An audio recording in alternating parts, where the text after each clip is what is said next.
siang kepada rekan guru yang saya hormati, kemudian juga pada komunitas praktisi, kemudian juga perwakilan dari karyawan sekolah serta perwakilan dari peserta didik, khususnya ini ada kedatangan dari anak-anak atau repatriasi. Hari ini saya akan menyampaikan aksi nyata terkait budaya positif dalam program Guru Penggerak Angkatan 7.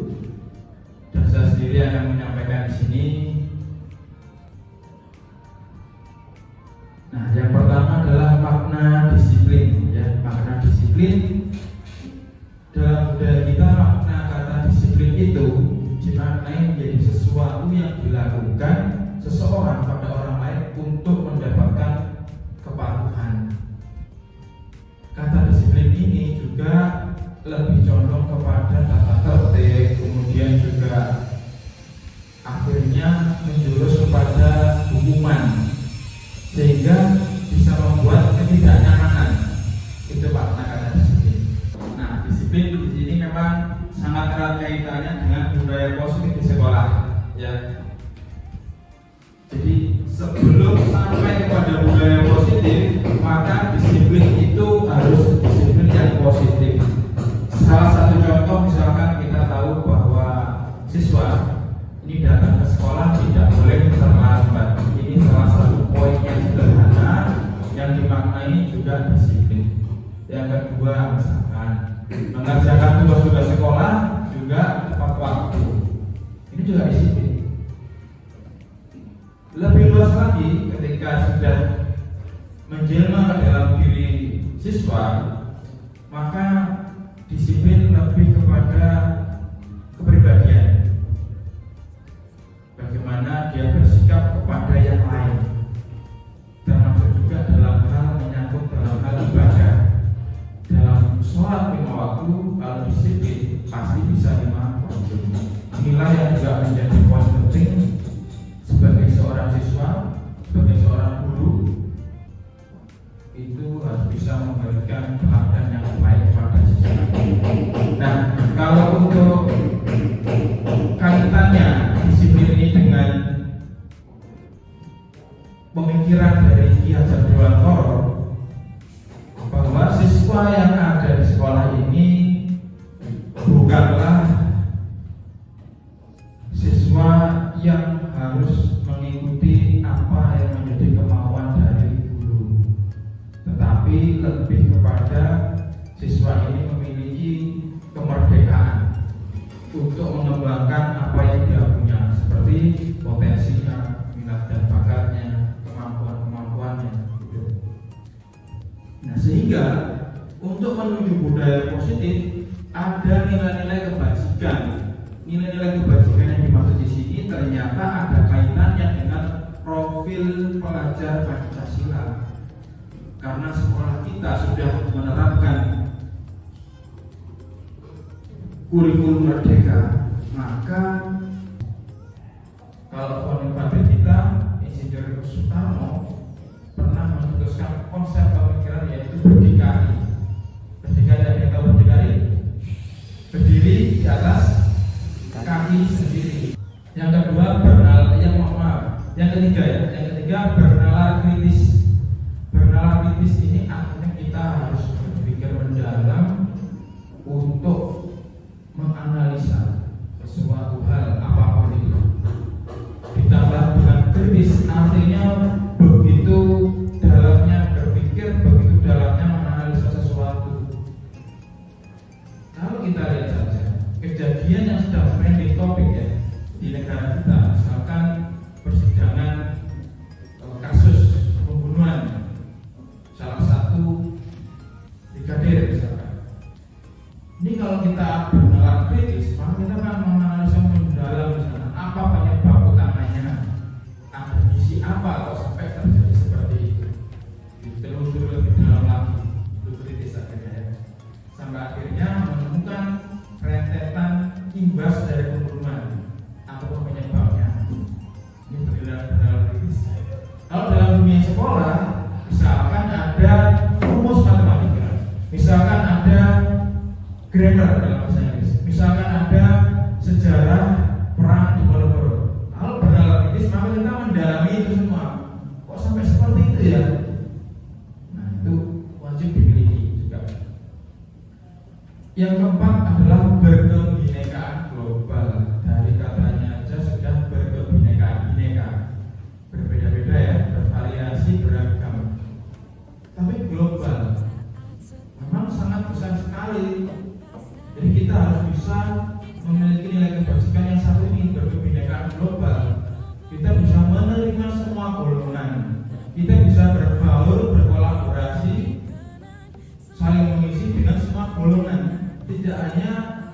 kelamin, tapi juga suku, agama, ras, warna kulit, bahasa, budaya, apapun itu dari satu orang ke orang yang lain harus bisa saling menerima, tidak boleh kita antipati di situ ya.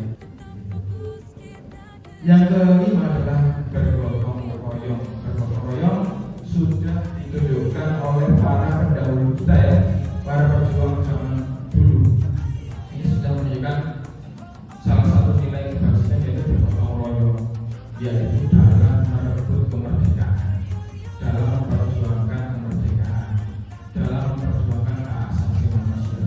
Bergotong royong, makanya ketika di sekolah diajarkan juga bergotong royong, entah itu membersihkan kelas, membersihkan halaman, membersihkan lingkungan, juga dalam hal melaksanakan tugas. Ada salah satu teknis di dalam mengajar dari Bapak Ibu guru ya, yaitu belajar kooperatif atau belajar secara berkelompok. Itu sebenarnya nilai kebajikan yang ingin dicapai, yaitu bergotong royong supaya mendapatkan hasil yang diharapkan bersama-sama, berkolaborasi. Dan yang keenam adalah kreatif. Kreatif merupakan hal yang penting dan memang sudah selayaknya dimiliki oleh generasi yang saat ini. Dan lebih jauh, generasi siswa saat ini Bapak Ibu guru itu memiliki dua hal. Yang pertama adalah kodrat alam dan yang kedua kodrat zaman. Kodrat alam secara alamiah siswa yang kita didik ini memang memiliki potensi yang luar biasa yang seharusnya dia bisa kembangkan. Kita menjadi fasilitator. Dan keadaan alam saat ini seperti ini, semakin lama semakin tua. Dan yang kedua adalah kodrat zaman. Zamannya sekarang sudah media sosial sudah berkembang sangat pesat. Kemudian dunia informasi dan teknologi ya. Misalkan ada kejadian satu aja di jalan sekarang terjadi di foto ataupun di video, kemudian dipublikasikan melalui beberapa aplikasi ya, itu sudah bisa viral secepat itu. Beda dengan zaman-zaman yang lalu. Makanya dalam hal ini itu juga ada kaitannya dengan kreativitas tadi. Bagaimana siswa yang dididik bisa mengembangkan kreativitasnya. Saya yakin dari satu siswa ke siswa yang lain punya kreativitas yang pastinya berbeda-beda tingkat kreatifnya. Gitu.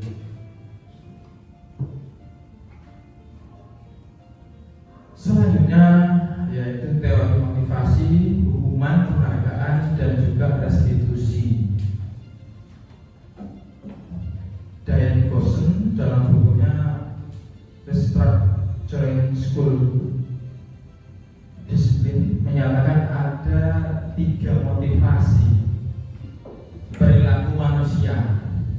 Nah, 3 motivasi perilaku manusia ini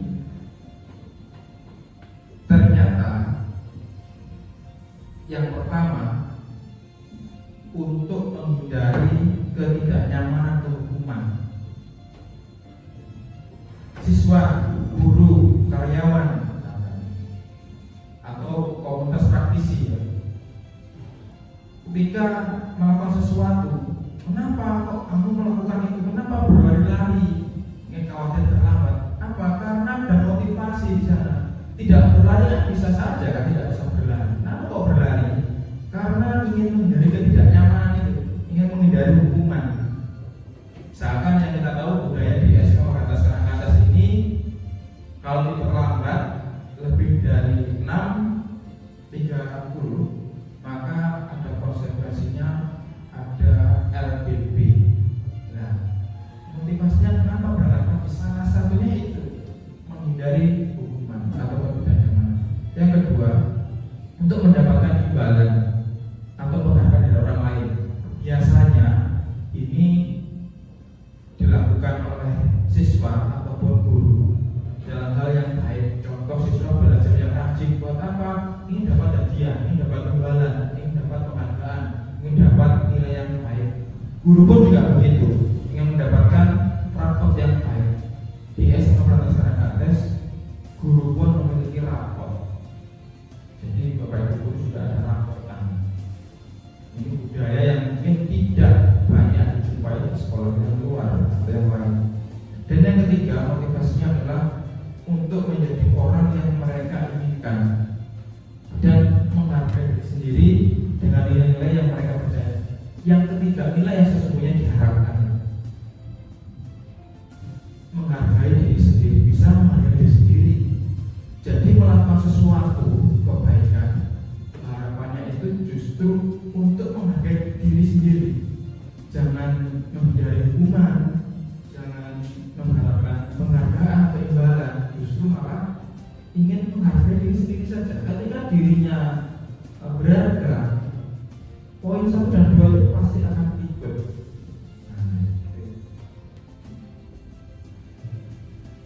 Selanjutnya ada istilah restitusi, yaitu merupakan proses menciptakan kondisi bagi murid untuk memperbaiki kesalahan mereka. Jadi sebenarnya dalam konsep guru penggerak ini dilarang memberikan hukuman, baik hukuman verbal, fisik, ataupun jenis yang lain. Misalkan ada seorang guru mendiamkan muridnya, itu juga hukuman sebenarnya.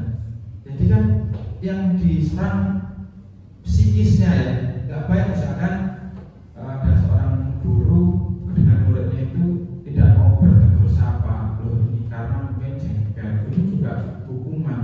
Nah, dalam hal ini saya berupaya untuk mengajak kepada audiens semuanya bahwa restitusi inilah yang perlu kita kembangkan, yaitu menciptakan kondisi kepada murid atau yang melakukan kesalahan itu untuk memperbaikinya, diperbaiki. Jadi bersama-sama di situ, sehingga mereka bisa kembali pada kelompok mereka. Artinya mereka bisa kembali ke jalan yang benar, tidak dikucilkan lagi. Dengan karakter otomatis ketika pernah terjatuh akan terbentuklah karakter yang lebih kuat, yang lebih baik. Itu biasanya seperti itu. Dan ini sudah dikaji oleh Dain Gosen tadi pada tahun 2004 ya. Dan restitusi juga merupakan proses kolaboratif yang mengajarkan murid untuk mencari solusi untuk masalah mereka. Kolaboratif ini maknanya dalam proses restitusi, murid berkolaborasi dengan gurunya. Guru wajib bisa menjadi manajer bagi murid. Kenapa menjadi manajer? Karena dalam membimbing, mengembalikan murid, mengobati kesalahannya itu, disinilah peran guru. Inilah kolaborasi guru untuk menjadi mereka kembali ke jalan yang benar, tidak memahaminya, tidak memberikan hukuman lagi, tapi dia akan melakukan langkah-langkah. Langkah apa? Yaitu segitiga restitusi. Selanjutnya nanti akan kami jelaskan.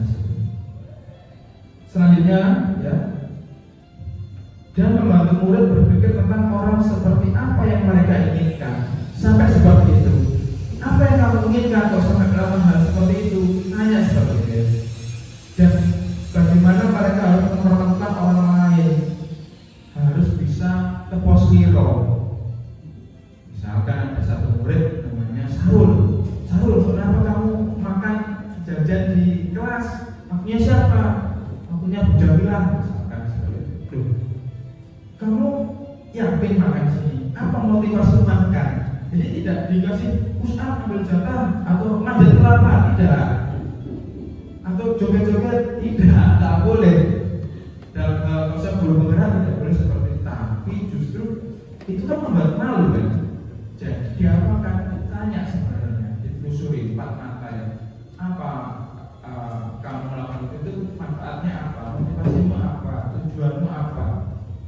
kita tahu, oh ternyata ingin cari hiburan sendiri, ingin mendapat perhatian, ingin meluapkan kekesalan, atau memang habis puasa 1 bulan mungkin dia harus makan sebulan, atau ujar.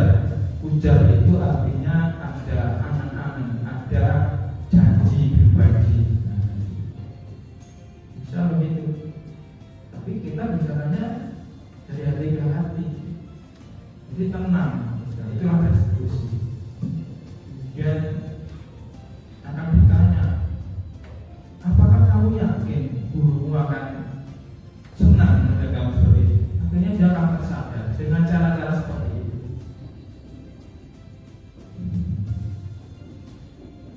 Nah, ini salah satu contoh dalam tabel yang perlu kami sampaikan. Ada identitas gagal, ada identitas sukses. Kalau yang gagal itu hukuman, gagal. Sesuatu yang menyakitkan harus terjadi. Tidak nyaman untuk murid atau anak untuk jangka waktu yang panjang, akan terima terus itu ya, entah dalam hati atau dalam pikiran seperti ini. Korban mendapatkan keadilan, ada istilah korban misalnya. Murid atau anak akan tersakiti pasti. Nah, sedangkan identitas yang sukses pada disiplin itu ada 2, konsekuensi dan restitusi. Inilah perbedaan hukuman dan konsekuensi. Kalau di konsekuensi sesuatu harus terjadi, tapi tidak harus menyakitkan. Nah, itu bedanya ya. Kalau di tabel hukuman itu menyakitkan, ada hukuman kalau menyakitkan tidak ada.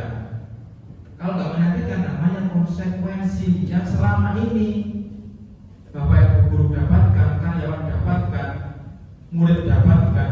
Ketika menyakitkan itu hukuman, kalau nggak menyakitkan itu konsekuensi yang harus diterima. Tapi konsekuensi itu tetap tidak nyaman untuk murid atau anak kalau dalam jangka waktu yang pendek saja. Konsekuensi contoh salah satu murid Andi Yeni namanya. Ini dia pakai kaos kaki di hari Senin warnanya pelangi. Nah, bagaimana Bapak Ibu menyikapi itu? Coba Bu Jamila mungkin ada tanggapan di sini. Kalau ada siswa ternyata kaos kakinya pelangi di hari Senin, harus apa biasanya?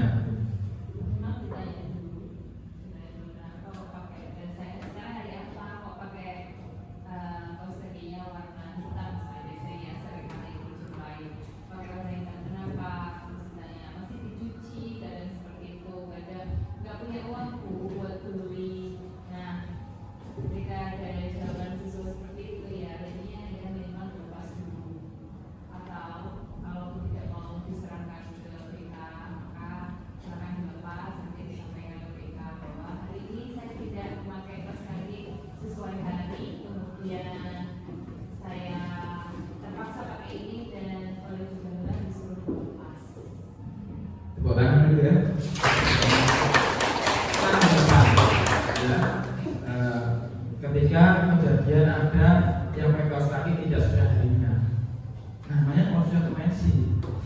Dia bisa jadi kaos kakinya dirampas atau nggak pakai sepatu. Ini kan dalam jangka waktu pendek, nanti istirahat diambil. Tidak sampai 1 tahun sampai kepikiran ya, tak mungkin kan? Kemudian waktu itu saya pakai kaos kaki pelangi atau gambar graffiti, terus dirampas sama di guru BK. Enggak, beda dengan hukuman. Hukumannya misalkan harus lari mengitari bendungan Lahore, tertinggal bertahun-tahun, itu namanya hukuman.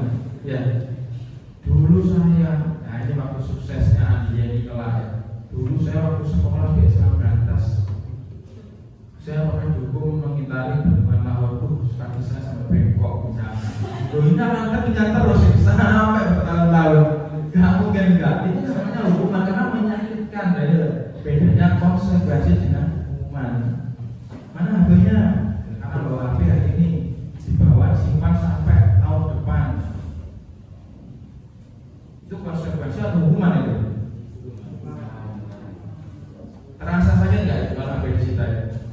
Kalau memang terasa sakit maka hukuman. Itu hukuman. Tapi kalau HP-nya disita, nanti istirahat diambil ya, itu konsekuensinya. Karena mungkin tidak berat, karena ternyata sama gurunya disuruh membawa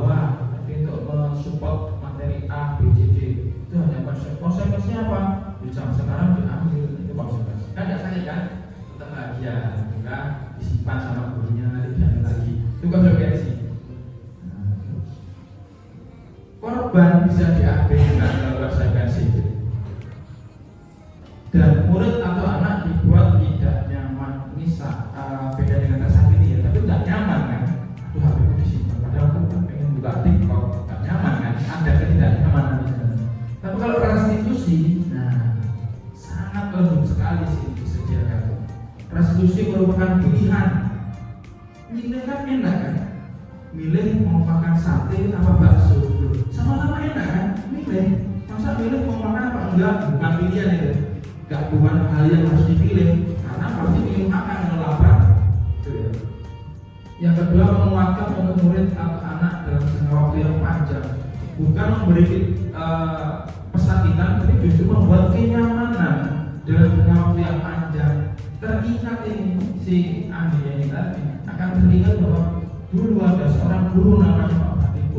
Saya dulu itu sudah salah, sudah down karena teman saya yang namanya Muhammad Asrul dijual di menyakiti hati saya. Pernah kelahi gara-gara rebutan nasi katsu itu, rebutan karena sama-sama lapar, sampai bertengkar.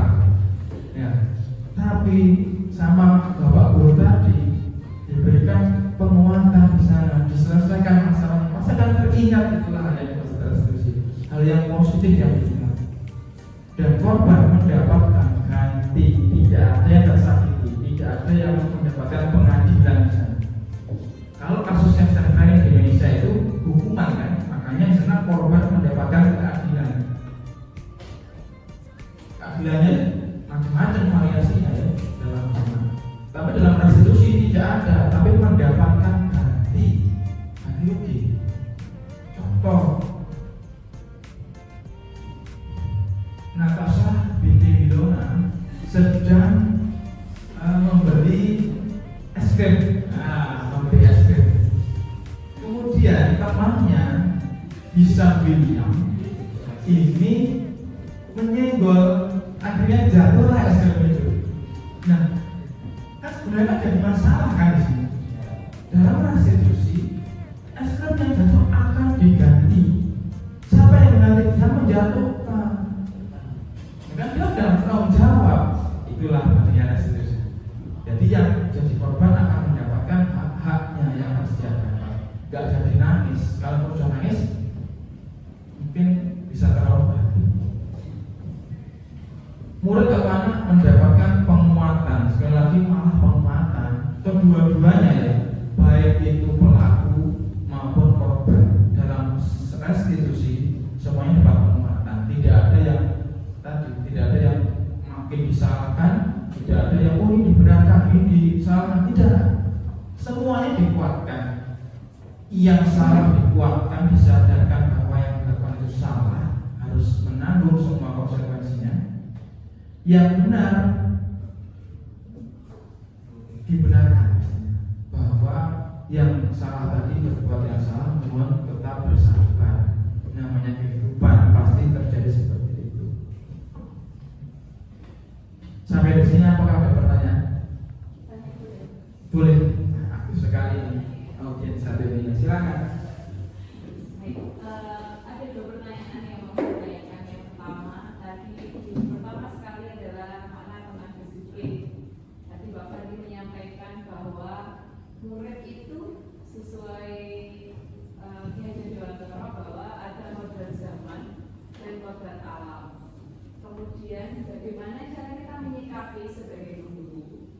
Bahwasanya kalau menurut saya untuk manusia juga bukan manusia, siswa zaman sekarang itu sulit sekali untuk didisiplinkan, baik disiplin waktu, disiplin tempat, disiplin apapun itu.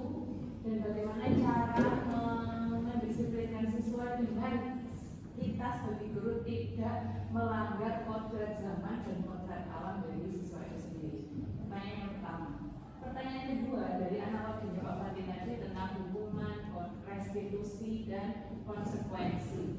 Nah, tadi ada contoh misalnya, ada pelanggaran, ada siswa membawa HP, kemudian sesuai aturan sekolah kita tidak diperkenankan untuk membawa HP.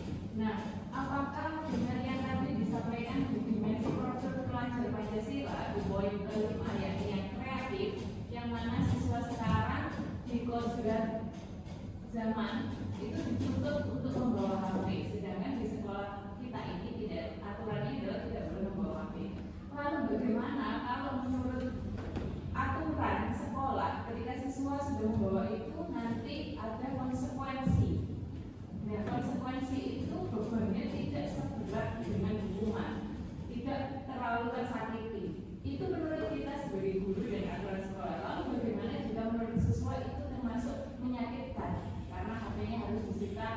selama 1 tahun. Nah, bagaimana kita menyikapi itu agar kodrat zaman, kodrat alam dari siswa itu tidak hilang. Terima kasih. Ya, pertanyaannya bagus sekali ya. Panjang ya pertanyaannya ya. Yang pertama tadi terkait kodrat alam, kodrat zaman, bagaimana menyikapi ya. Disiplinnya. Kita mengatur disiplin siswa, tapi tidak menggunakan Betul. Jadi menuju budaya positif harus punya disiplin positif, baik itu dari gurunya, dari karyawannya sekolah itu maupun dari murid. Jadi guru akan memberi contoh teladan lebih dulu. Nah, mengingat kodrat zamannya sekarang lebih menitik beratkan pada kecanggihan teknologi, ya, sekarang sangat erat kaitannya dengan Android ya, dan kawan-kawannya. Semuanya serba instan ya. Dan di sekolah ini ternyata ada salah satu tata tertib menyebutkan dilarang membawa handphone. Nah, dalam hal tertib untuk menuju kepada budaya positif, maka dibebaskan kepada setiap sekolah atau instansi memiliki tertib sesuai keadaan masing-masing. Pada dasarnya sebenarnya ini zamannya sudah maju, bahwa ya boleh dong, pacaran boleh dong, maju kekinian anak gaul. Bahwa makanan di dalam kelas boleh dong, kan zaman sekarang udah bisa belajar sambil makan. Bawa laptop, bawa PS mungkin boleh dong, iya dong boleh. Pastinya begitu. Kenapa kok dalam aturan nggak boleh? Karena ada budaya yang sudah melekat pada sekolah ini yang tidak bisa dirubah begitu mudah atau dalam waktu yang singkat. Sehingga jangan sampai untuk menuju budaya positif yang diawali disiplin positif menghilangkan tatib yang memang dari awal sudah melekat di sini. Apalagi di sekolah ini memiliki visi dan misi sekolah. Visi sekolah yaitu memberikan kontribusi terhadap pembangunan nasional dengan menghasilkan lulusan yang sesuai dengan kebutuhan tenaga kerja pasar global. Nah, ini dari awal berdiri 2 Mei 1995 hingga sekarang tidak berubah, karena ada hal-hal yang diinginkan oleh pendiri sekolah ini maupun Bapak Ibu guru lainnya yang membesarkan sekolah dari awal. Ini harus tercapai maksimal gitu. Jadi kalau dikaitkan dengan bagaimana menyikapi kodrat zamannya dengan dilarang membawa HP, ini ada alasan tertentu di sana.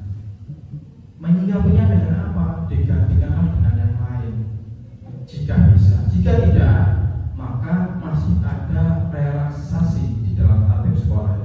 Bagi pelajaran tertentu diperkenankan membawa HP, tetapi dengan pengawasan guru. Itulah salah satu strategi, salah satu sikap ya, yang ditempuh oleh sekolah supaya kodrat zaman tidak dilewatkan di sini. Ya, untuk kodrat alam kami kira tidak ada masalah ya, karena memang secara alam murid di SMA Berkas terkenal dengan murid-murid yang berkarakter. Tinggal dibimbing, dibina sehingga bisa mengimbaskan pada teman-teman yang lain, termasuk Bapak Ibu guru dan karyawan di sini. Juga ada, mohon maaf, Bapak Ibu guru yang berkarakter, levelnya itu beda-beda. Karyawan pun juga begitu, murid pun juga begitu. Itu secara alamiah melekat pada diri masing-masing, dan itu berupa kodrat, tidak bisa diubah. Namun dia bisa mengembangkan. Jadi yang kedua pertanyaannya adalah terkait dengan aturan sekolah ya, konsekuensi ya. Nah, sebenarnya hukuman dan konsekuensi itu sudah terbedakan, tidak tergantung kepada relatif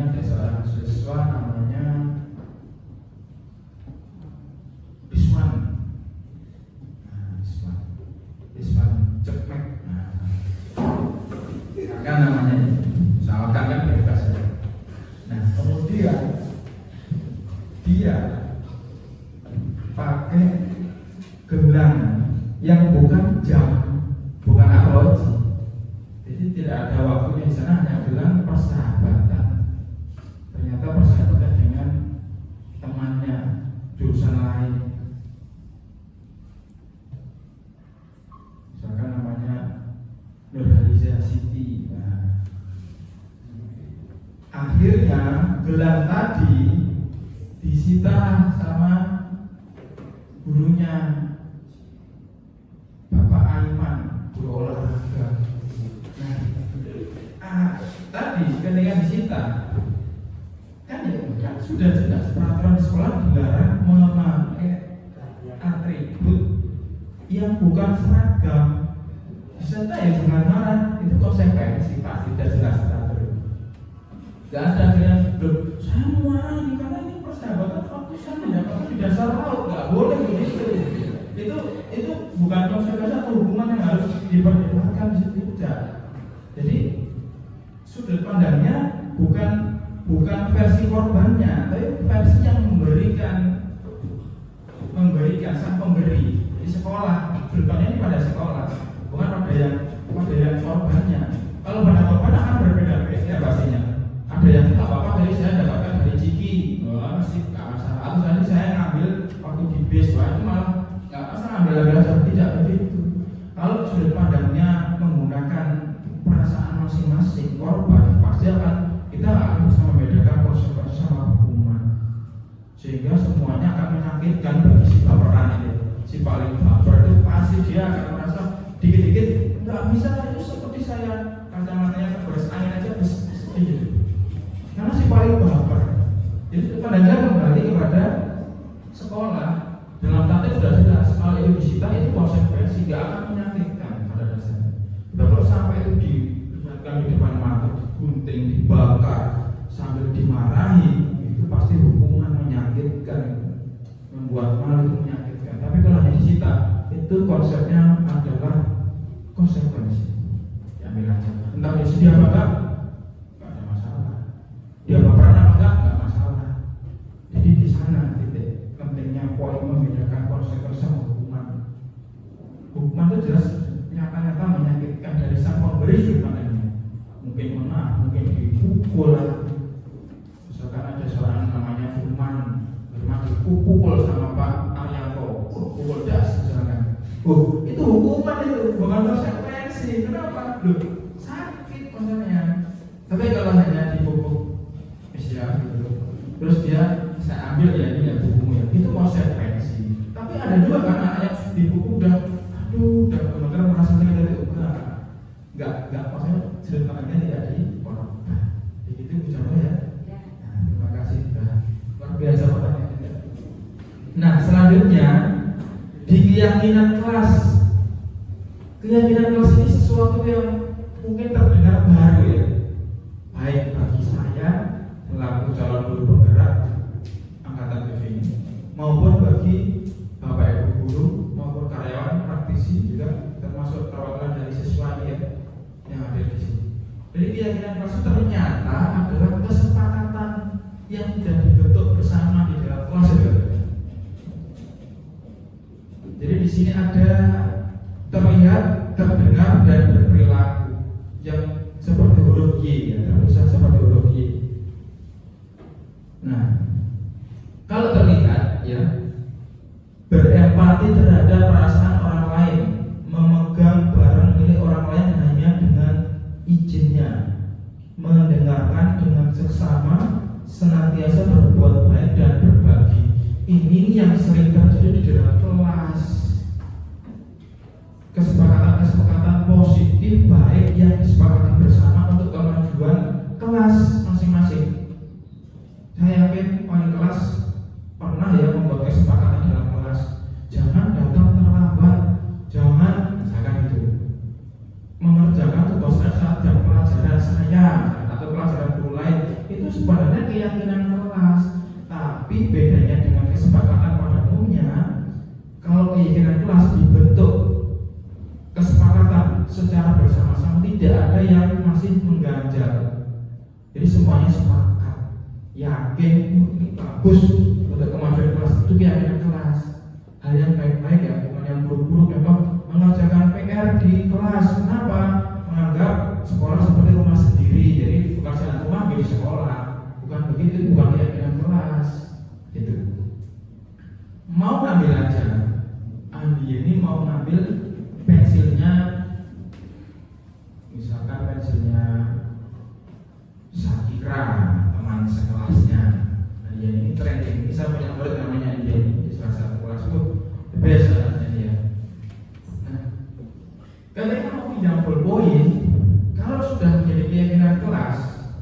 dia harus izin, jangan tiba-tiba ngambil, digawe, dipakai ya sampai habis dikembalikan besok-besoknya nggak tahu apa bulan depan. Jangan, tidak begitu.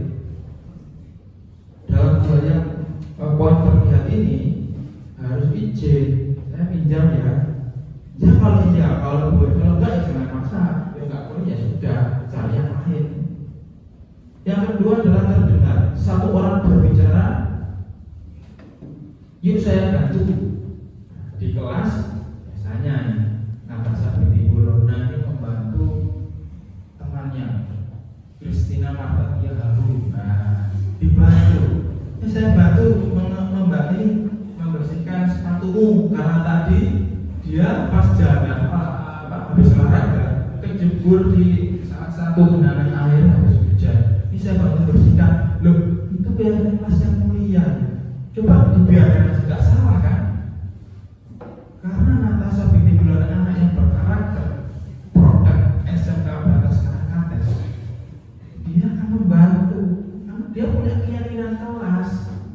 Dengan dia membantu, dia mengamalkan hal-hal baik yang beribadah misalnya. Kita bisa selesaikan ini bersama. Senang. Salah satu murid juga ini sering di kelasnya karena dia ketua kelas. Ini sering membantu kelas. Ayo kita selesaikan bersama karena dia ketua kelas. Dan saya tahu itu waktu istirahat ada apa? Kita bersihkan bersama. Biasa. Terima, tolong ya, permisi ya, hal-hal seperti itu ya, yang terdengar. Boleh saya pinjam? Kalau tidak, boleh saya pinjam? Dengar kan? Pinjam, mau pinjam? Jangan, gitu. Atau pinjam aja, saya punya banyak kok. Dan kita nggak usah berteman, biasa sih. Kasih paling berapa? Bisa jadi. Dan berperilaku yang ketiga yaitu tersenyum ramah, memberikan salam hormat, berjabat tangan, lebih berperilaku, berjabat tangan. Kadang-kadang kalau anak zaman now ya, zaman sekarang, tosnya macam-macam ya. Kemudian siu kayak Ronaldo, ya, macam-macam ya. Postur tubuh tenang, memberikan ruang bekerja, banyak. Kemudian ada teman yang baik, kasih support, kayak gitu ya. Itu berperilaku yang baik yang perlu diterapkan di keyakinan kelas.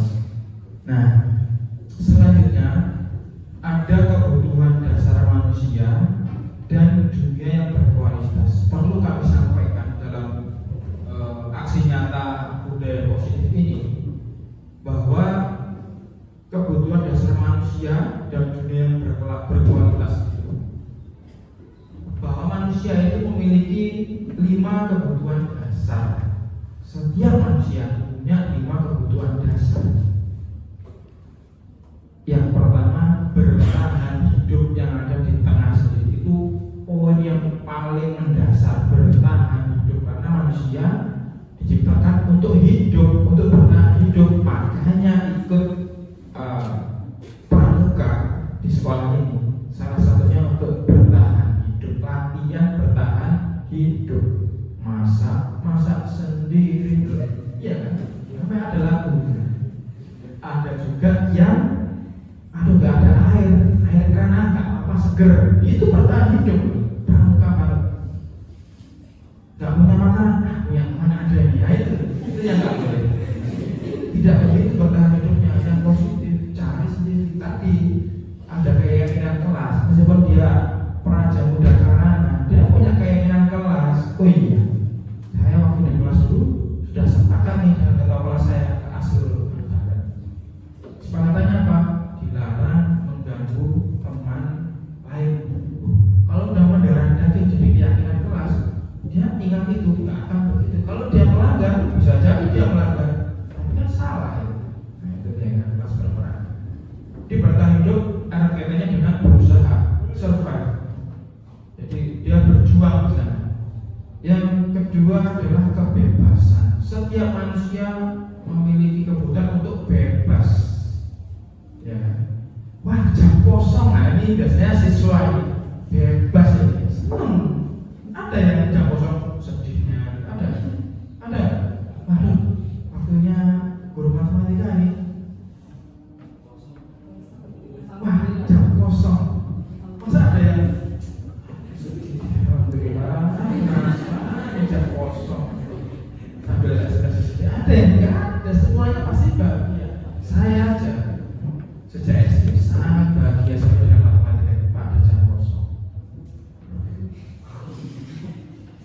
tidak ada yang nggak bahagia. Tapi sebenarnya kenapa kok silakan? Karena itu sebuah kebutuhan. Pingin bebas sebenarnya. Kalau ada pelajaran tanpa bebas, tidak bebas, ya kan? Kalau ada pelajaran tanpa bebas, tidak bebas. Harus ini, itu yang selama ini dialami oleh siswa dan guru. Guru pun kalau jamnya tidak ada, siswanya kemana? Oh, ada tes perusahaan. Dalam hati guru, alhamdulillah bisa istirahat, bisa mengerjakan yang lain. Tapi kan yang ditamakan nggak begitu kan? Nah, pasti kosong ya, supaya diteladani muridnya aja. Tapi nggak ada teladani sebenarnya. Semuanya ya bisa seribu, alhamdulillah udah. Itu kebebasan. Secara gampangnya begitu. Kemudian yang ketiga, kasih sayang dan rasa diterima. Kasih sayang dan rasa diterima. Setiap manusia ingin mendapatkan kasih sayang, sampai ada istilah kurang kasih sayang, dan ingin diterima. Kamu menyukai seseorang, nggak diterima, sakit kan? Kalau sampai sakit namanya kebutuhan. Jadikan sholat sebagai kebutuhan. Kalau nggak sholat rasanya sakit, harusnya begitu. Tapi selama ini tidak menjadikan sholat sebagai kebutuhan, akhirnya nggak sholat asar, tertidur, nggak sakit. Wah, ini yang keliru, karena nggak merasa kebutuhan. Nggak makan, aduh sakit aku. Selain sakit perut, juga merasa rugi. Kenapa tadi nggak dapat jatah makan? Karena merasa kebutuhan di sana. Makanya kasih sayang dan rasa diterima itu. Kalau karena jadi kebutuhan, merasa sakit kalau nggak dapat. Kasih sayang itu penting. Tidak ada manusia bumi yang tidak butuh kasih sayang. Kasih memberi, ya, menyayangi, sayang ini. Dan rasa diterima. Kalian ada di sini, siswa ada di sini, bapak ibu guru ada di sini, karyawan sekolah ada di sini. Kalau nggak sekolah terima, kalau nggak saya terima, ya nggak bisa. Pasti kan ini diterima kan keberadaannya kan. Kemudian penguasaan, perlu di sebuah kebutuhan di penguasaan. Karena penguasaan di sini maknanya adalah manusia itu ingin dianggap memiliki kekuasaan. Pasti hal yang sepele. Contoh aja, sebenarnya salah satu siswa namanya Nur Aliyah Samirah misalnya. Dia punya kekuasaan di mejanya tempat dia belajar. Ada barang dari teman sebangkunya ditaruh di sana. Dia kan nggak mau, barang kamu ini barang kamu. Jangan itu kebutuhan itu, ingin memiliki kekuasaan meskipun hanya satu meja. Belum lagi di kamar misalkan waktu istirahat tiba-tiba ada teman lainnya yang datang atau saudara tiba-tiba karaokean di kamarmu nyanyi nggak jelas, kamu marah kan? Karena kamu menguasai kamarmu itu sendiri, butuh itu penguasaan. Jadi perlu dianggap memiliki kekuasaan di situ, itu penguasaan. Dan yang terakhir kesenangan contoh Hamzah misalkan usil pada saat jam istirahat waktu di kantin atau di warung ya, tiba-tiba melempar upo yang upo itu nasi dilempar itu ada temannya yang menguap, kayak seorang main basket. Loh, itu kebutuhan dasar manusia loh. Kesenangan namanya, senang kasih Hamzah kan, senang dia itu kesenangan. Atau Rizal punya tulis di kertas nih, tulis aku apa gitu ya, terus tempelkan ke temannya. Lalu bro ya, nempel kemana-mana, nempelnya sampai kemana-mana. Itu kesenangan. Usil itu membuat senang kan, gak mungkin kan? Yang tadi Hamzah usil lempar apa nasi upo itu kalau dia lempar sedih kan nggak mungkin itu sedih lempar, enggak, pasti senang dia usil lempar namanya kesenangan. Ada titik-titik ada usil dan saya kerjain. Siapa ulang tahun? Yang ulang tahun Suherdi, kita kerjain, kita cobakan lahor kenalkan. Wah, itu kesenangan kan? Wah, ketimbun dia, mana itu bol, ketawa, itu kesenangan namanya. Tapi ya jangan gitu ya, itu kejahatan apalagi yang orang disebut pakai air di ember lah, biasanya kan gitu ya. Terus gue itu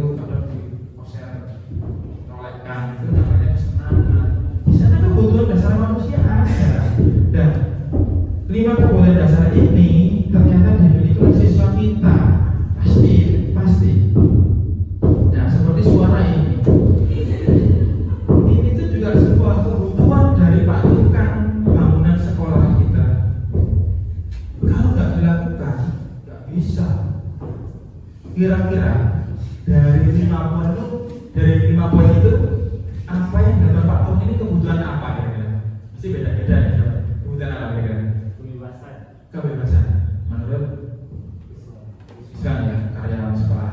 Sebenarnya kalau ditelusuri apa aja nih? Bertahan hidup ya. Karena dengan dia berpukul, dia sebenarnya sedang bekerja. Tidak main-main. Kalau main-main dia kesenangan. Tapi kalau sedang bekerja, mendapatkan upah, mendapatkan gaji, ini bertahan hidup untuk keluarganya begini. Penguasaan juga kenapa? Dia punya kekuasaan untuk membuat kebisingan berjalan nama tukang kok. Kalau itu yang buat duduk itu, yang pukul-pukul itu misalkan adalah tetangga sekolah yang rumahnya di sana jualan cilok tiba-tiba duduk, ya itu membuatnya nggak boleh ngapain, kan nggak ada kebutuhannya di sana. Nah itu beda. Rasa diterima, ada saya rasa terima. Kita nggak boleh untuk melarang, biarkan ini bisa perlu diberikan rasa sayang, sudah biarkan lanjut, kita terima.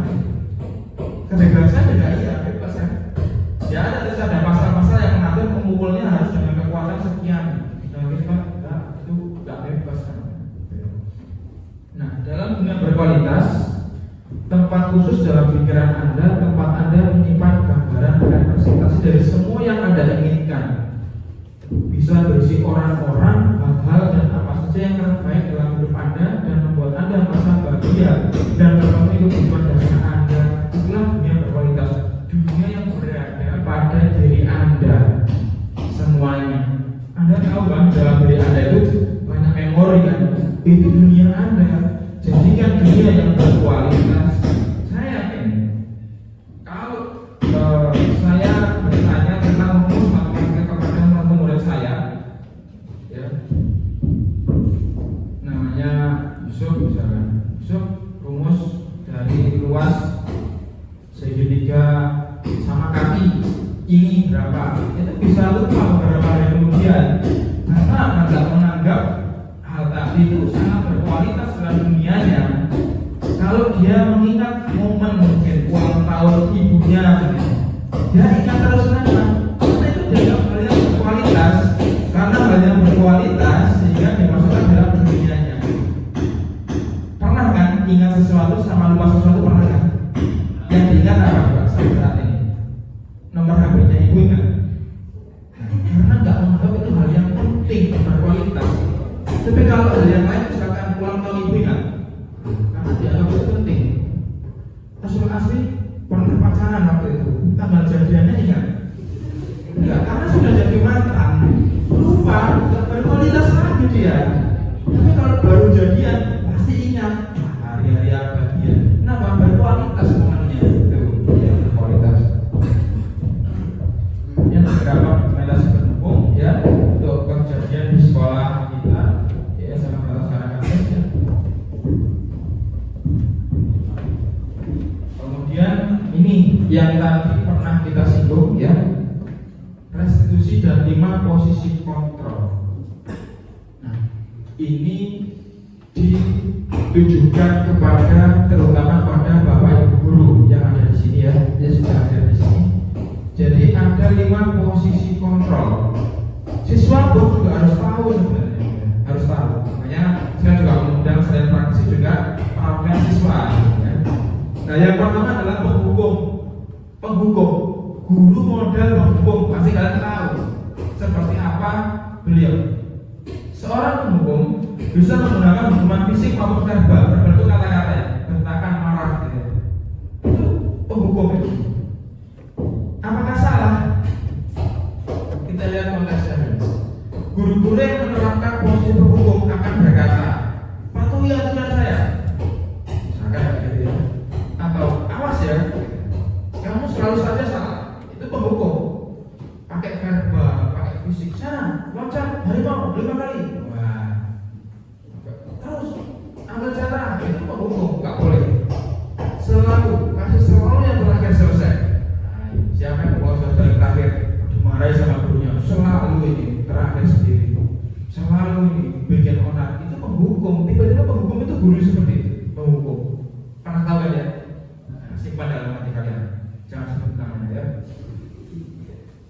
Yang kedua, membuat rasa bersalah. Nah, ini biasanya ibu ini biasanya kalau bapak itu yang nggak pernah. Nah, pada posisi ini biasanya guru akan bersuara lebih lembut. Nah, ini kan ibu katanya. Membuat rasa bersalah akan menggunakan keheningan yang membuat orang lain merasa tidak nyaman, menyinggung aja. Jadi orang lain akhirnya merasa bersalah, merasa rendah diri, dan itu akhirnya ya malu ya, merasa rendah. Kemudian kata-kata yang keluar dengan lembut akan seperti ini misalnya, ibu sangat kecewa sekali dengan kamu. Loh, bilang kecewa itu akhirnya kan merasa, wah saya sudah mengecewakan ibu saya bilang misalnya guru bahasa Inggris. Akan merasa gitu kan, jadi merasa saya kok membuat kecewa ya, itu akan mengenai membuat rasa bersalah. Kemudian yang kedua adalah berapa kali bapak harus memberitahu kamu ya, pokoknya seolah-olah kayak bener sekali sih, secara nggak langsung ya, kan kan berapa kali saya bilang, kan udah saya bilang waktu itu, kamu harusnya begini, kenapa nggak begini? Kamu merasa bersalah, merasa bersalah. Jadi tapi lembut ya, berapa kali saya bilang sih, kan kamu kemarin sudah saya bilang kerjakan nomor 1, kamu mau kerjakan 100 nomor lagi, aduh, kan hanya saja iya, bersemangat sekali. Kemudian rasa bersalah, saya merasa aduh saya sudah bersalah nih, nggak patuh sama anjuran Pak Rizal ini, guru seni budaya. Gimana coba kalau orang tua kamu tahu kamu berbuat begini? Nah, pacaran itu. Gimana kalau orang tua kamu tahu gimana? Kan akhirnya dia teringat orang tua.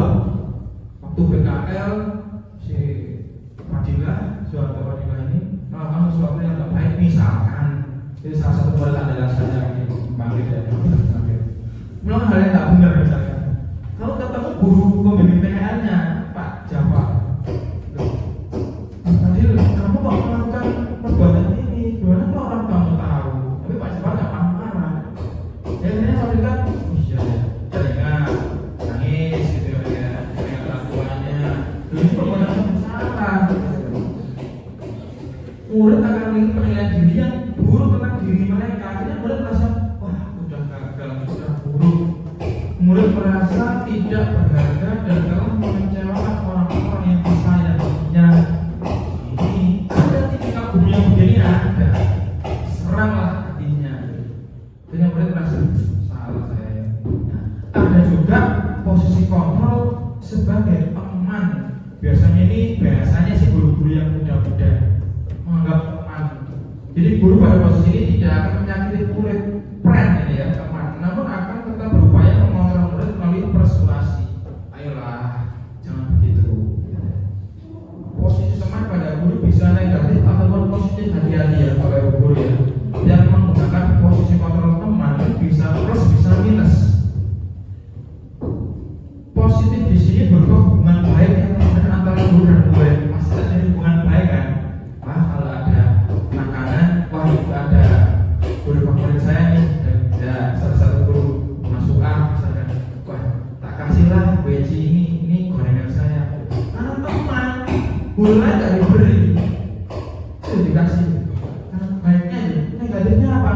Kadang kelewat batas, tidak tahu itu gurumu loh itu. Kok kamu rangkul begini? Kok kamu pakai foto kayak ini atau kan nggak boleh? Akhirnya itu hal-hal yang akan keakraban yang berbeda yang dimaksud di sini negatifnya. Biasanya guru yang pola posisi kontrolnya teman ini biasanya ayo berulah bapak ya, ibu ya. Biasanya bapak ibu guru. Ayo ingat tidak seperti bapak selama ini, ingat. Bantulah yang baik-baik. Ya sudah, kali tidak apa-apa, nanti ibu bantu bereskan. Jadi seperti teman, udah nggak apa-apa, nanti saya bereskan, ini kotor nggak apa-apa, udah harusnya kan dibereskan siswanya. Tapi akhirnya sama guru ini nggak apa-apa, udah saya bereskan karena dianggap dihargai banget juga teman. Ada nggak baik, akhirnya karena siswa akhirnya ada ya meremehkan. Oh nggak apa-apa, bikin kotor lagi aja, nanti dibereskan sama guru. Nah yang keempat, posisi kontrolnya adalah pemantau. Pemantau berarti mengawasi diawasi saja dari jauh bisa.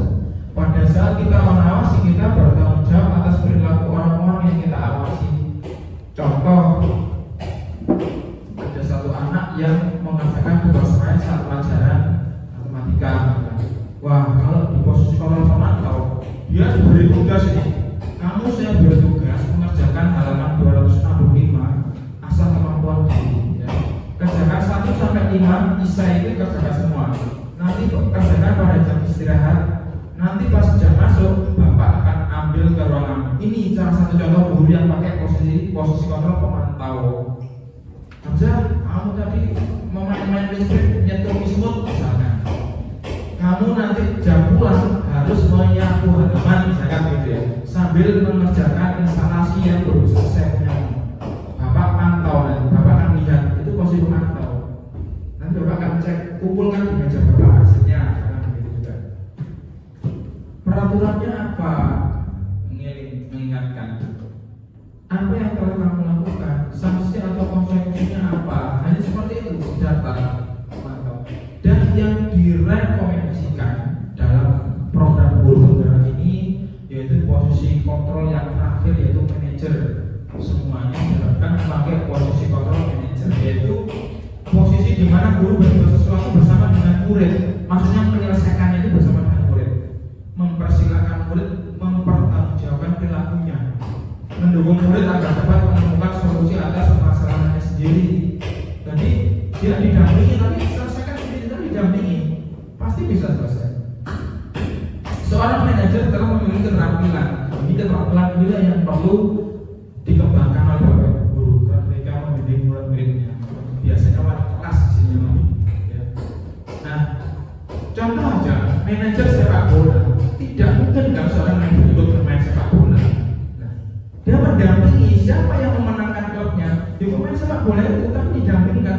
Ayo, kamu kalau dapat bola, tendangnya ke sana ke sini.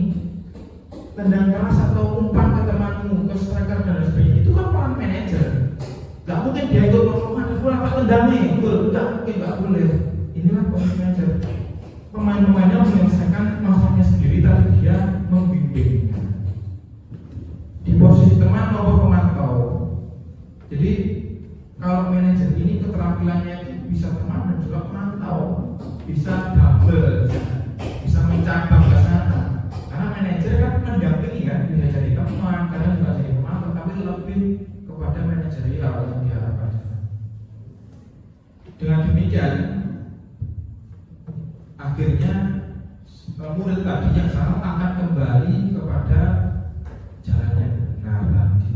Nah, seorang manajer akan berkata begini kalau manajer, apa yang kita yakini, kita bukan kamu lagi, bukan siswa lagi, tapi apa yang kita yakini, ini pun juga dilakukan oleh kepala sekolah pada guru atau karyawan yang melanggar aturan.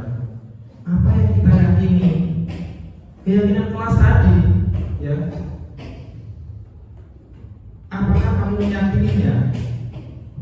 Jika kamu meyakininya, apakah bersedia memperbaikinya? Jika kamu memperbaiki ini, hal ini menunjukkan apa tentang dirimu, apa rencana kamu untuk memperbaiki hal ini. Itulah manajer besar. Nah, inilah slide terakhir ya di materi saya untuk aksi nyata kali ini. Restitusi yang pernah saya singgung tadi yaitu segitiga restitusi. Segitiga restitusi ini adalah bagian dari restitusi.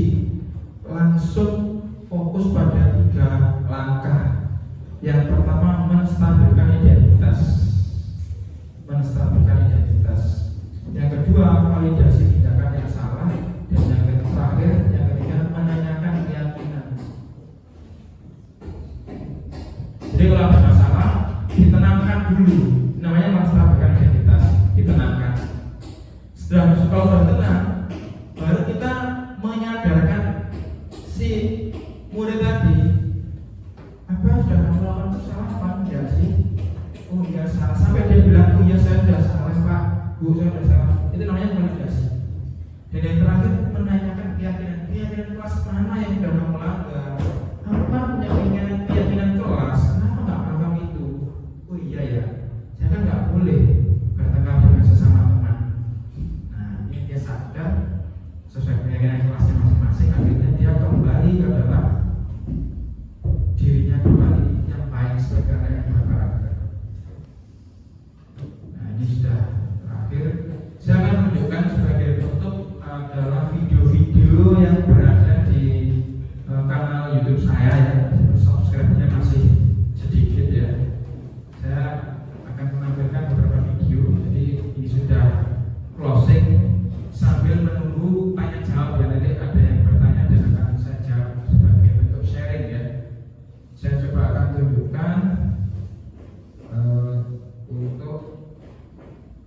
YouTube ya.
Ya, memangnya apa yang terjadi saat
namun guru tersebut menganggap atau tidak menyadari hal tersebut.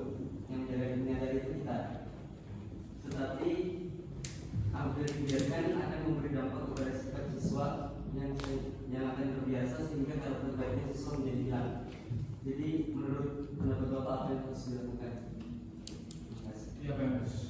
Ya, apa yang harus saya lakukan sebagai bentuk solusi jika ada siswa yang terlalu akrab dengan guru sehingga menjurus ke hal yang tidak sopan ya. Cara pandangan norma itu tidak sopan.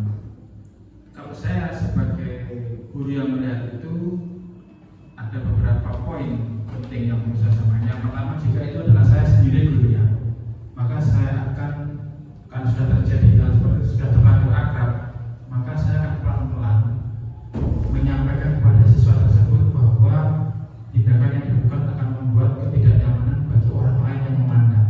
Kalau saya sebagai gurunya, saya akan beritahu itu tidak baik, dikurangi saja kalau masih ingin berteman, karena tidak terlalu tidak baik.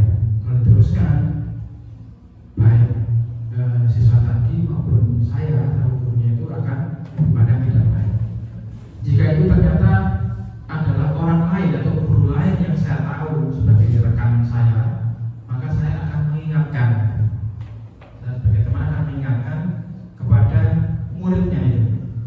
Muridnya akan saya ingatkan, dikurangi ya keakrabannya dengan Pak Yanto, karena dengan kamu terlalu akrab, terlalu dekat, akhirnya guru lain termasuk saya itu memandangnya kayak kurang baik, sehingga Pak Yanto pun juga kadang mengalami hal-hal yang kurang sopan dari murid tadi. Saya akan sampaikan gitu. Dan di sisi lain saya akan menemui Pak Yanto juga, jadi secara terpisah. Pak Yanto, ternyata saya pribadi maupun teman-teman guru yang lain memandang bahwa murid yang namanya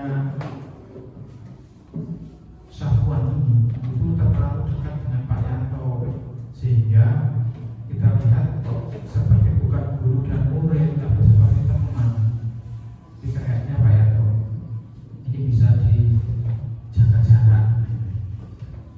Itu kalau saya melihat ada dua sudut pandang ya, saya sebagai gurunya maupun saya punya teman, gitu ya. Ya, terima kasih. Ada lagi? Ada lagi? Ya, silakan. Beberapa waktu saya sudah dengar siswa mengatakan bahwa bosan saat pembelajaran teori daripada praktek. Menurut Bapak apa solusi mereka agar siswa tidak merasa bosan saat pembelajaran? Teori membuat bosan ya. Terima kasih. Bagaimana solusinya? Ini terkait pembelajaran dalam kelas ya. Dari salah satu rekan sejawat menyampaikan bahwa pembelajaran yang teori ini justru membuat bosan daripada yang praktek. Kenapa kok begitu? Karena tadi kembali kepada kebutuhan dasar manusia. Ketika teori ini tidak ada kesenangan maupun kebebasan di sana, ya. Kita terpaku pada aturan di dalam kelas yang menurut kita menganggap itu gak nyaman. Wah, harus membaca ini, harus menulis, harus merangkum, harus mengingat, mendengarkan. Gak bagus. Ini pun juga tergantung dari guru yang di situ. Bagaimana dia merubah materi yang berupa teori tadi menjadi hal yang tidak membosankan. Ini tergantung juga pada bapak ibu gurunya. Kalau hanya ceramah standar, maka pasti akan bosan siapapun. Kayak mendengarkan dongeng, justru masih enakan dengerin dongeng, ya kan? Kalau teori didengarin terus, kalau ceramah ya pasti akan bosan. Harus dirubah dengan kreativitas tadi. Makanya memang dalam guru penggerak itu bapak ibu guru harus memiliki, kalau saya itu mengakronkan marki murid. Jadi guru harus memiliki sifat-sifat ini. Yang satu adalah mandiri. Guru harus mandiri, mencari sumber-sumber belajar untuk memperbaiki kualitas pembelajarannya.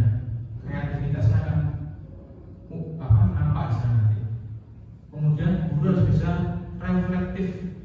Jadi dia bisa tahu tidak menganggap oh saya sudah terbaik, tidak boleh begitu.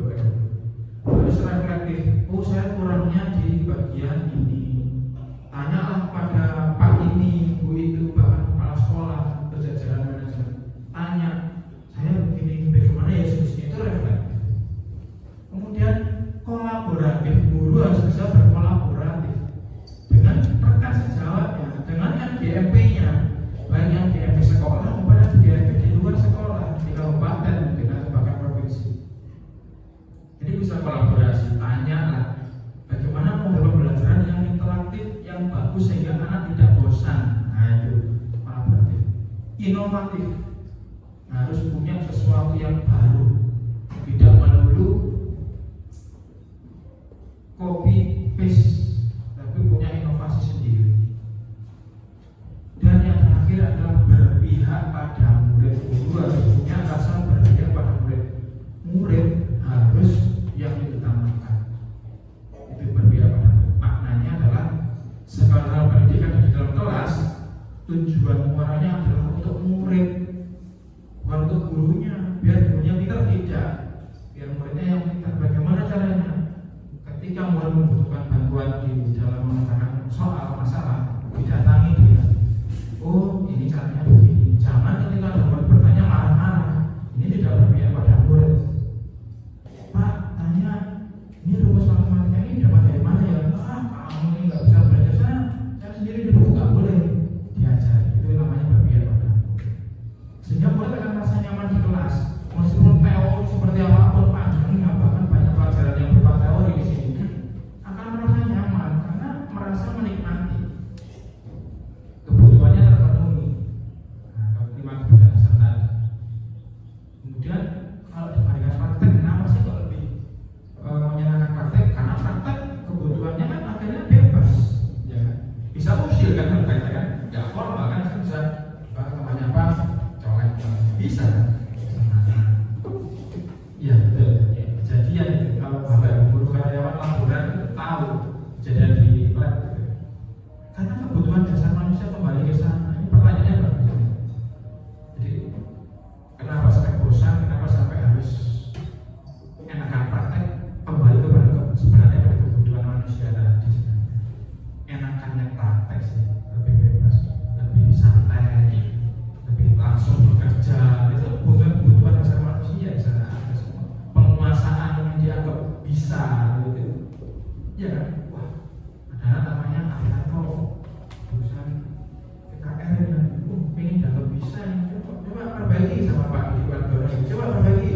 Wah, bongkar, perbaiki. Saya sini dan sebagainya. Belum bisa dia.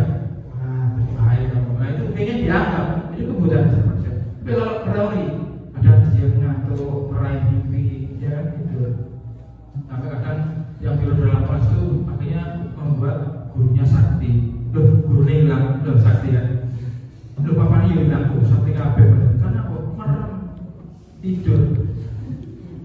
Makanya Bapak Guru perlu mengingatkan pada murid-murid bahwa tidurnya tidak boleh terlalu larut karena paginya harus beraktivitas. Ketika dipaksa tidurnya kayak misalkan murid saya namanya Hamzah itu tidurnya jam 1 malam karena nge-game, wah matanya merah seperti menyala kayak kucing. Pagi bangun jam 5, di sekolah langsung rasa-rasa. Ya tadi termasuk nggak menarik teori kenapa? Ya sudah rasa-rasanya kalau teori, kalau praktek kan masih bisa lama sambil praktek kan nggak kelihatan. Tapi kalau teori kelihatan, ayo Arianto tidur ya, nah, pasti begitu ya. Ada lagi? Ya silakan. Menurut Bapak, kenapa siswa itu sulit disiplin dan gimana caranya untuk membuat siswa itu disiplin dan apa yang bisa Bapak lakukan? Disiplin ya, kalau kembali ke disiplin. Menuju budaya positif harus punya disiplin positif. Kenapa sih siswa harus didisiplinkan? Sebenarnya ini relatif ya. Ada siswa yang mudah didisiplinkan, ada yang memang sulit. Ini karena memang kembali pada diri siswa itu. Kalau dia sudah punya modal, punya bekal, sudah didisiplinkan, punya karakter yang kuat, maka cepat disiplin. Tapi bagi yang tertentu yang ditanyakan tadi, dia sudah didisiplinkan. Kenapa? Karena disiplin merupakan salah satu karakter. Misalnya, jadi kalau sulit didisiplinkan, ini karena karakternya dia belum menyadari bahwa dengan disiplin akan membuat dirinya semakin lebih baik. Kenapa kok begitu? Itu tadi, dia tidak ada target, tidak ada motivasi untuk disiplin. Buat apa disiplin? Nah itu, akhirnya sulit. Biar mudah, contoh aja. Coba ini disiplin terkait keterlambatan. Coba ya, misalkan saya akan kasih tantangan sama Mas Lan. Mas Lan, Mas yang terlambat ke sekolah, itu andalan saya ke BSN. Mas yang terlambat harus ke sekolah. Besok kamu jangan terlambat. Kalau nggak terlambat saya kasih 50.000 berikut. Misalkan gitu. Tuh, dia nggak akan terlambat. Kenapa? Termotivasi. Akhirnya disiplin. Awalnya ini hanya salah satu. Kenapa? Karena ada target yang ini, ada motivasi yang diberikan. Tadi ya, ini tiga motivasi yang saya sampaikan. Ingin menghindari hukuman atau ketidaknyamanan. Tadi ya salah satu.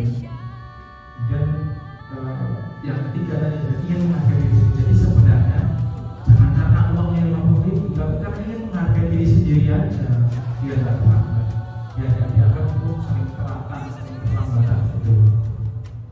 Bagaimana cara mengatasi? Sebenarnya tidak perlu juga kayak tadi kan kalau tadi tergantung. Bagaimana mengatasinya? Kita pakai segitiga restitusi yang sudah kita kembangkan dari penggunaan. Kita tanya jawabannya awalnya kenapa itu, kenapa melakukan? Biasanya kan pasti ada. Kita stabilkan dulu identitasnya. Anda melakukan keterlambatan ini kenapa? Memang di tempat tinggalnya kenapa? Tujuannya apa? Istilah memang sih semua anak sama terlambat. Tapi kenapa? Kalau masalah juga stabilkan dulu. Kalau sudah tenang, lalu kita mengatasi kesalahannya. Loh, salah apa enggak sih terlambat itu? Ini ya salah. Melanggar keyakinan kelas. Ya, apa akibatnya? Harus LBB ini. Perlu ada sisa. Yang ada akhirnya kita akan bisa menyelesaikan masalah itu. Keyakinan kelas itu lagi apa? Ini ya sudah kembali pada keyakinan kelas. Perbaiki itu disadarkan, jangan terlambat lagi. Jangan terlambat lagi, besok ada terlambat lagi. Menguatkan. Begitu. Akhirnya dia bisa di sini. Ya, gitu ya. Jadi, sebenarnya sudah cukup ya, sudah 1 jam lebih ya bersama kita terkait aksinya budaya positif ini ya. Saya akan coba nih bagi SMK. Biasanya beberapa guru kolaborasi dengan anak-anak ini lebih bagus pendidikan supaya SMK bisa SMK enak